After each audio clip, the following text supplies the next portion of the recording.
Hi అబ్బా, welcome to Ruthuprabha నెట్6. మీరు బాగున్నారా? నేనైతే చాలా చాలా బాగున్నాను. అందరికీ గుడ్ ఆఫ్టర్నూన్ అండి. గుడ్ మార్నింగ్ చెప్పాల్సింది గుడ్ ఆఫ్టర్నూన్ చెప్తున్నవి ఏందనుకుంటున్నారా? నా వీడియో ఆ టయానికి వచ్చింది కాబట్టి నేను ఆ టైమింగ్ అయితే చెప్తూ ఉంటాను మీకు. చాలా రోజులైంది కదబ్బా నేను వీడియో పెట్టక. వీడియోస్ తీస్తున్నాను కానీ హాఫ్ డే స్కూల్స్ అయిన తర్వాత 2 పూట్ల అప్పుడు ఖాళీ ఉందేమో కానీ హాఫ్ డే స్కూల్స్ మొదలైన తర్వాత గింత కూడా అయితే ఖాళీ అయితే లేదండి. ఒకదాని పని చేసుకునేలోపు మళ్ళీ పిల్లల్ని తీసుకురావటం అయితే జరుగుతుంది. మళ్ళీ వాళ్ళు వచ్చిన తర్వాత వాళ్ళకి అన్నం తినిపించి మళ్ళీ వాళ్ళు ఎండకు వస్తున్నారు కదా, స్నానం చేయించి రెడీ చేయించి అన్నీ చేసేసరికి ఆ టైం అయితే అవుతుంది నాకు. ఇక సాయంత్రం పని మొదలుపెట్టి మళ్ళీ సాయంత్రం పని చేసుకోవడం అట్లా చేయటం వల్ల ఇక నాకు వీడియోస్ పెట్టడానికి కూడా అసలు నిజంగా కుదరట్లేదు అబ్బా. మీరు నమ్ముతారో మీకు మీ పిల్లలు ఉన్నారు కదా, మీకు కూడా అలా ఉందా? ఎవరికైనా ఉంటే అలా కామెంట్ చేయండి. నాకైతే నిజంగా అలానే ఉంది. ఇప్పుడు ఒక్కళ్ళు ఉన్న పిల్లలకి వేరు, ముగ్గురు ఇద్దరు ఉన్న పిల్లలకి చాలా తేడా ఉంటుంది. ఒక్కళ్ళు ఉన్నారంటే వాళ్ళకి అన్నం తినిపించవచ్చు, మంచిగా పండుకోబెట్టవచ్చు, అల్లరి చేసే పని అయితే ఉండదు. అట్లా తేడాగా ఉంటుంది కదా. మనం చేసేటప్పుడు ఎప్పుడైనా కానీ కొంచెం జాగ్రత్తగా ఆలోచించుకొని పని చేసుకోవాలి కదా. అందుకే కొంచెం లేట్ అవుతుంది. నేను వీడియోస్ పెట్టడానికి కూడా లేట్ అందుకే అవుతుంది. ఇక మార్నింగ్ లేచాకైతే ఊడ్చిన తర్వాత ఇగో ఇక్కడైతే చూస్తున్నారు కదా. ఇక మార్నింగ్ లేచాక ఈరోజు నేను బయట ఊగుదా అనేలోపు ఇక అంతలోకి అత్తయ్య అయితే లేచి ఇంటి ముందైతే ఊకేసింది. ఇక నేను పొయ్యి కాడ వంట చేద్దామని ఇక పొయ్యి కాడ శుభ్రంగా ఊడ్చేసి కలేపు జల్లేసి అయితే ముగ్గైతే వేస్తున్నాను. ఇక ఈరోజు అయితే డ్రెస్ చేంజ్ చేసుకోవడానికి కూడా టైం అయితే లేదు. దబదబా అయితే టైం అవుతుందని దబదబా మొదలుపెట్టి అయితే చేస్తున్నాను. ఎంత తొందరగా చేద్దామన్నా నాకు ఆ టయానికి అస్సలు కుదరట్లేదు.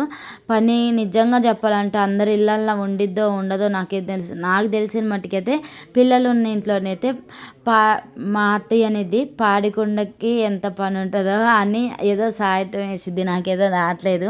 అట్లా పని చాలా ఉంటుంది పిల్లలు ఉన్న ఇంట్లోనే. సింపుల్గా అనుకుంటాం కానీ మనం సింపుల్ ఏమి ఉండదు. తర్వాత మనం చేస్తుంటే వాళ్ళు పెద్దవాళ్ళు అవుతుంటే వాళ్ళు ఎదుగుతుంటే పని ఎక్కువ ఇది కానీ తక్కువ అయితే కాదు. దాంట్లో ఒకటి మళ్ళీ ఆడపిల్లలు ఉన్నారంటే కొద్దిగా మనకి గిన్నెలు కడగటం, లేకపోతే వాకిలు ఒకటం, ఇల్లు ఒకటం, ఏదో ఒకటి హెల్ప్ చేస్తూ ఉంటారు. అంటే బట్టలు మడతేయటం అలాంటివి చేస్తారు.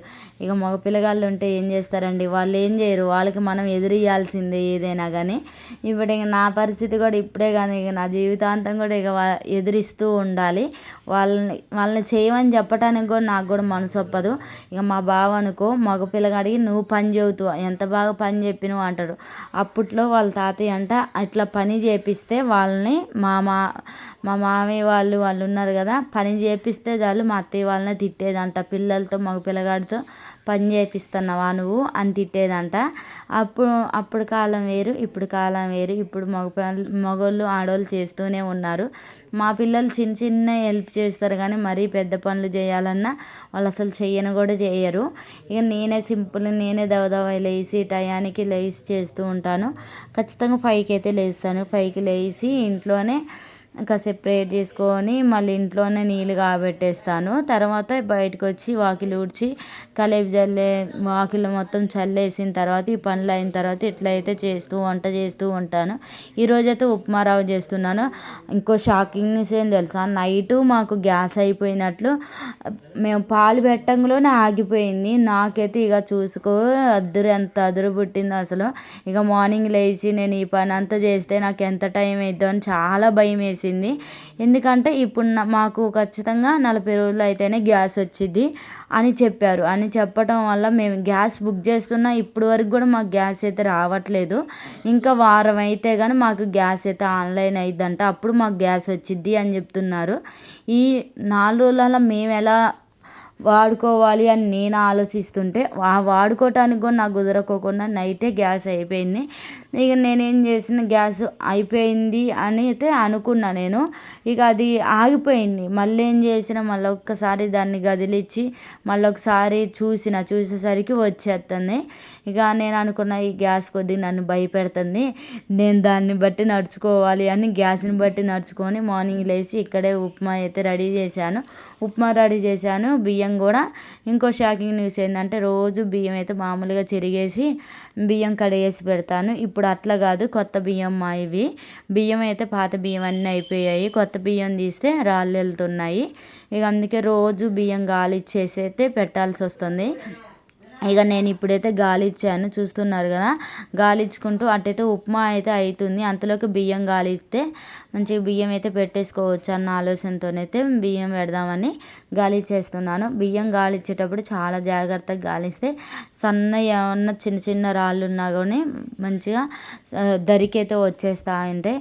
మాకు అప్పట్లో ఫస్ట్ అసలు నాకు ఇవన్నీ తెలియదు, అన్నీ నేర్చుకోవటమే, ఇంకా నేర్చుకొని నాకు వచ్చేసింది. ఇక్కడైతే ఉప్మా అయితే రెడీ అయిపోయింది. ఏందక్క ఉప్మా కొద్దిగా నువ్వు లూజుగా చేస్తావా అని అయితే డౌట్ వచ్చింది మీకు. అవునండి, కొంచెం నేను జోరుగా చేస్తాను, ఎందుకంటే మా అత్తయ్య మెత్తగా ఉంటేనే ఇష్టపడుతూ ఉంటుంది. పిల్లలు కూడా అంతే, పలుకుంటే సరిగా తినరు. ఇక వాళ్ళకి మెత్తగా ఉండాలని కొద్దిగా అంతే ఎసరు ఉంచేసి అయితే చేస్తాను. సేమియా ఉప్మా అనుకో డైరెక్ట్గా ఎసరు తగ్గించే పెడతాను, దానికి తగ్గించి పెడితేనే బాగుంటుంది, అందుకే తగ్గించి పెడతాను. ఇక పిల్లలకి అయితే ఇద్దరికైతే తినిపిస్తున్నాను. ఇక అవతలుండి మాకు రాఖీ అయితే తింటాడు, యువతలైతే మా పండు అయితే అటు ఇటు సైకిల్ దొక్కుకుంటూ అయితే తింటుండు. వాళ్ళకైతే ఇంక అప్పుడు నేను తినిపించేటప్పుడు 7 అయింది.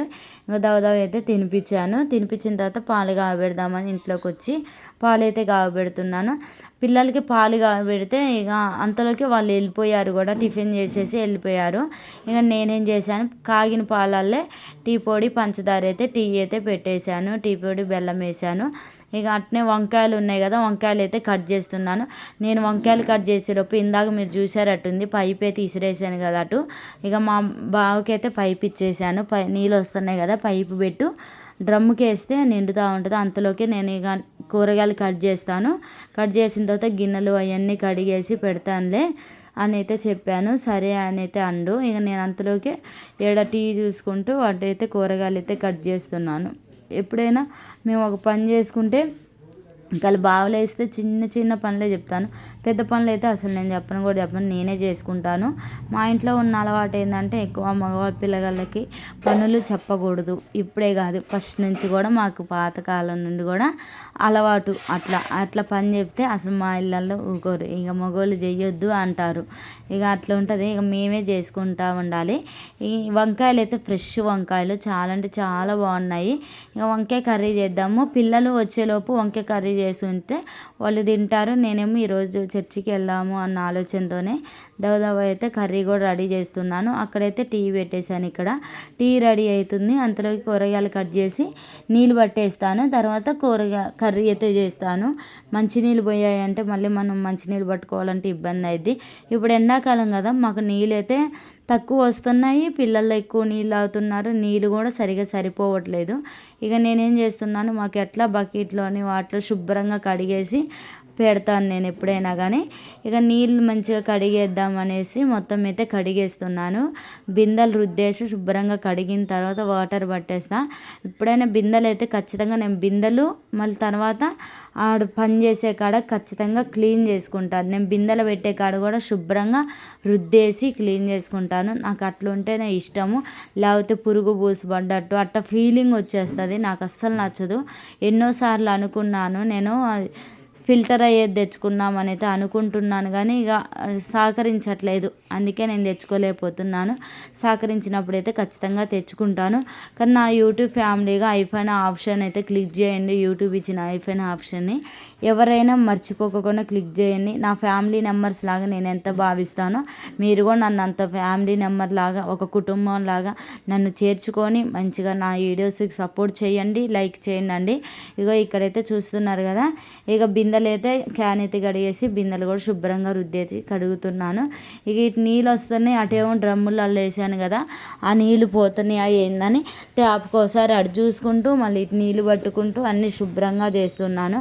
ఇక మనం పని చేస్తే 2 విధాలుగా చూసుకోవాలి, నేను ఇంట్లో చూడాలి, బయట చూసుకోవాలి, మళ్ళీ నేను చేసే పని కూడా నేను చూసుకోవాలి. ఇక నా ఆడవాడి మార్నింగ్ అయితే అట్లా ఉంటుంది, ఖచ్చితంగా 5 to 1 దాకా నాకు పని అయితే జరుగుతూనే ఉంటుంది, ఆగేదే ఉండదు. రైలన్నా ఆగిద్దానే కానీ నేను ఎక్స్ప్రెస్ లాగా దూసుకెళ్తూనే ఉంటాను, పని మాత్రం అసలు ఆగనే ఆగదు. ఇక అక్కడైతే గిన్నె మంచిగా అయితే బిందెలు అవన్నీ గడిగేసి పక్కన పెట్టేశాను. పెట్టిన తర్వాత ఇక్కడే నేను బిందెలు పెడతాను, వీడియోస్లలో మీరు చూస్తూనే తెలుస్తూనే ఉంటుంది. ఇక ఇక్కడ నేనైతే సరిపేసి శుభ్రంగా రుద్దుతాను డైలీ. ఎప్పుడైతే మాకు నీళ్ళు వస్తాయో ఆ రోజు ఖచ్చితంగా రుద్దే పెడతాను, నాకు నీట్గా ఉండాలి, లేకపోతే ఎందుకో నాకు నచ్చను కూడా నచ్చదు, దుమ్ము పడ్డట్లు అట్లా అనిపి. ఇంకోటి ఏంటంటే మాది ఓనుగా ఉంటుంది, అంత జాలీగా ఉంటుంది. జాలీగా ఉండటం వల్ల జాలీగా ఉంటుంది కదా, అందుకే మాకు ఇటు బండ్లు పోయినా కానీ ఆటోలు పోయినా కానీ ఏమన్నా గాలి దుమ్ము వచ్చినా దుమ్ము బాగా వస్తూ ఉంటుంది వరండాలోకి. నేను ఇల్లు క్లీన్ చేసిన మొన్న ఉగాది పండగ కూడా కడిగాను. నేను ఆ వీడియో పెట్టడానికి నాకు కుదరలేదు. ఇగో ఇక్కడ మొత్తం శుభ్రం చేశాను, చూస్తున్నారు కదా మీరు. ఇక్కడ మొత్తం శుభ్రం చేశాను కానీ ఏమంటారు, దుమ్ము అన్నది ఒక్క రోజులోనే నాకు పడుతూ ఉంటుంది. అందుకే ఎప్పుడు నీళ్ళు వస్తే అప్పుడు నేను మొత్తం శుభ్రంగా అయితే కడుగుతూ ఉంటాను. ఇక్కడైతే మంచిగా ఇప్పుడైతే నీళ్ళైతే పట్టేస్తున్నాను. మాకు అంటే అంతకుముందు పట్టిన నీళ్ళు ఉంటే అవి ఏమో వడపోస్తున్నాను. ఎప్పుడైనా మేము ఈరోజు వచ్చిన నీళ్ళు ఈరోజైతే తాగము, రేపు తాగుతాము. ఈరోజు వచ్చిన నీళ్ళేమో వడపోసుకొని పక్కన పెట్టేసి ఎల్లుండి తాగుతాము. నిన్న ఉన్న నీళ్ళేమో ఈరోజు తాగుతాము. వచ్చిన రోజే నీళ్ళు తాగితే నీళ్ళు టేస్ట్ ఉండవు, బీసింగ్ లాగా అనిపిస్తూ ఉంటాయి మాకు. అందుకే అయ్యాలే తాగం మేము. ఇక్కడైతే ఇక నేను కర్రీ చేయడానికి అయితే వచ్చాను. వంకాయ కర్రీ అయితే ప్రిపేర్ చేస్తున్నాను. ఇక వంకాయ కర్రీ ప్రిపేర్ చేయాలంటే కొంచెం నాకు లేట్ అయితేనే ఉంటుంది. కర్రీస్ కానీ నేను కొద్దిగా లేట్గా చేస్తూ ఉంటాను. ఎందుకంటే సిమ్లో పెట్టేసి మంచిగా మగ్గేటట్లు ఇట్లా చేస్తూ ఉంటాను. ఏ పని చేసినా కానీ సింపుల్గా ఇట్లా చేసుకోవటం ఉండటం వల్ల మనకి పని అయినట్లు అనిపిస్తుంది. నాకు కూడా టేస్ట్ ఉండేది కర్రీ, నాకు టేస్ట్ ఉంటుంది. అడవడిగా కర్రీ చేయటం కన్నా మగ్గబెట్టుకొని చేస్తే టేస్ట్ ఎక్కువ ఉంటుంది. అందుకే నేను కొంచెం లేట్ అయినా కానీ మంచిగా మగ్గబెట్టుకొని చేస్తాను. నేను కర్రీ చేసిందంటే బాగా అయితే బాగుందనే చెప్తాడు. వంకాయ కర్రీ ఇంకా చాలా బాగా చేస్తాను. వంకాయలల్లో మసాలా పట్టించి చేద్దాము అని అనుకుంటున్నాను కానీ అట్లా పట్టించి చేయటం వల్ల మా ఇంట్లో ఇష్టపడి తినరు. చాలామంది అట్లే చేసుకొని తింటారు కానీ మా ఇంట్లోనైతే అట్లా ఇష్టం ఉండదు. అందుకే నేను ఇక ఎప్పుడైనా ముక్కలు కట్ చేసి చేస్తాను. దాంట్లో లేకపోతే పచ్చిమిర్చి అయితే మిక్సీ పట్టేసి వేస్తాను, లేకపోతే కారమైనా వేస్తాను. కానీ నేను మామూలుగా వంకాయ కట్ చేసి అయితే చెయ్యను. అట్లా చేయటం వల్ల వాళ్ళైతే తినరు, మా ఇంట్లో పిల్లలు అయితే తినరు. ఒకసారి నేను బగారా రైస్ అట్లానే చేశాను, వంకాయ బగారా రైసు. అప్పుడు పిల్లలు అసలు సరిగా తినలేదు. ఇక వాళ్ళు తినని కాడికి నేను ఎందుకు చేయాలి, నేను తినాలా, నాకు అవసరమా, పిల్లల కోసమే కదా నేను ఇంత కష్టపడి వాళ్ళ కోసమే కదా చేసేది అన్న ఆలోచనతో ఇక ఇట్లానే చేస్తాను. ఎప్పుడు చేసినా కానీ నేను టమాటాలు వేసాను మగ్గబెట్టి మంచిగా ఉప్పు కారం కూడా వేసుకుంటే ఇక కూర అయితే మగ్గుతూ ఉంటుంది. బయట ఇక నీళ్ళు పట్టాలని చెప్పాను కదా, నీళ్ళైతే ఇప్పుడు కొన్ని అయితే పట్టేసాను. ఇంకా డ్రమ్ములలో బట్టలు ఉతుక్కోవటానికి అన్నిటికీ పట్టుకోవాలి. ఈరోజు చర్చికి వెళ్ళాలనుకున్నాను కదా, దవదవ వంట పని అయితే చేసిన తర్వాత ఇక నేను బట్టలు ఉతికేసి స్నానం చేసేసి గదులు మొత్తం శుభ్రంగా ఊడ్చేసి ఈ చర్చికి అయితే వెళ్ళేసి వస్తాను. వచ్చేటప్పుడే పిల్లల్ని కూడా తీసుకురావాలి. నేను చెప్పాను కదా వాళ్ళకి అప్పుడులోపు 2 అయింది టైము. ఇక 2 అయింది కదా, వాళ్ళు వచ్చేలోపు రెడీ అయిద్దని నేను ఆలోచనతో ఎప్పుడైనా అన్ని పనులు చేసుకొని ఇక నేను వెళ్తూ ఉంటాను. అటునుంచే నేను చర్చికాలకి వెళ్ళి వచ్చేటప్పుడే పిల్లల్ని కూడా తీసుకొని అయితే వద్దామన్న ఆలోచనతోనైతే దవదవ అన్ని పనులు అయితే కంప్లీట్ చేసుకుంటున్నాను. ఇప్పుడు ఫాస్టింగ్స్ కదా, ఇంకా గుడ్ ఫ్రైడే, ఈస్టర్ కూడా వస్తుంది. ఇంకా ఆ పని కూడా మొదలు పెట్టుకోవాలి. ఇల్లు శుభ్రం చేసుకున్నాము అనుకుంటున్నా. మొన్ననే అయితే ఇల్లు అయితే కడిగేసాను కానీ మళ్ళీ ఒకసారి అయితే కడిగేస్తాను. ఇంకో విషయం ఏంటంటే ఇక అందరూ వీడియోస్ చూస్తున్నారు కానీ ఎవరు సపోర్ట్ చేసినట్టయితే ఏమనిపించట్లేదు అబ్బా. లైక్ చేయండి అబ్బా, లైక్ చేయండి, షేర్ చేయండి, సబ్స్క్రైబ్ చేసుకొని. మీరు ఒక లైక్ ఇవ్వటం వల్ల నాకు బూస్టింగ్ వస్తుంది కదా, నాకు చాలా హ్యాపీ ఉండిద్ది మీరు లైక్ చేయటం వల్ల. ఎందుకంటే నా యూట్యూబ్ ఫ్యామిలీ నాకు సపోర్ట్ చేస్తున్నారు అన్న ఆలోచన అయితే ఉంటుంది కదబ్బా. మీరు ఒక ఫ్యామిలీ, నా ఫ్యామిలీ మెంబర్సే కదా, నాకు సపోర్ట్ చేయండి అబ్బా. నేను ఇన్నిసార్లు అడుగుతున్నా, మీ చిన్ని చేతులతో నాకు సపోర్ట్ చేయండి. లైక్ ఖచ్చితంగా లైక్ చేయండి, కామెంట్స్ కూడా చేయండి. ఒకప్పుడు వచ్చిన లైక్స్ అయితే కామెంట్స్ అయితే నాకు ఎందుకో రావట్లేదు. ఇప్పుడు చాలా డల్ అయిపోయినాయి వీడియోస్ అయితే. మీరందరూ సపోర్ట్ చేస్తారని ఆశిస్తాను నేనైతే.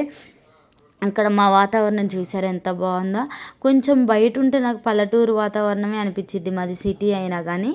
ఇక నాకైతే ఒక్కటే నాకు మైనస్ ఏంటంటే మట్టి కాదు కదా, మొత్తం గచ్చుతో ఉండిద్ది కాబట్టి అట్లా అనిపించింది. కానీ ఇక కొద్దిగా మట్టిది అయితే మంచిగా నాకైతే పల్లెటూరు వాతావరణమే అనిపించింది బయట చూస్తే. ఇక అత్తయ్య అయితే అటు సైడు నేను బట్టలు తూతుంటే అత్తయ్య నీళ్ళైతే దగ్గరికి అయితే పడుతుంది టబ్బులల్లో జాడించుకోవటానికి. నేను ఇక దావదావ అయితే ఉతికేద్దామని అయితే నేనైతే ఉతికేస్తున్నాను. నా వీడియో చూసే ప్రతి ఒక్కరు లైక్ చేయండి, షేర్ చేయండి, సబ్స్క్రైబ్ చేసుకోండి. అస్సలు మర్చిపోవద్దు. ఐఫోన్ ఆప్షన్ కూడా క్లిక్ చేయండి. ఎట్లొచ్చింది ఏంటి అన్నది కామెంట్ చేయండి. ఇక నేను చేసే ప్రతి పనులు మీతోనైతే ఖచ్చితంగా షేర్ చేసుకోవటం అయితే జరుగుతూ ఉంటుంది. చూస్తుంటే మీకు అనిపించవచ్చు ఇది పల్లెటూరు కాపోయినా ఇందాక నువ్వు ఎంత చేసి చూపిస్తున్నావు అనుకోవచ్చు.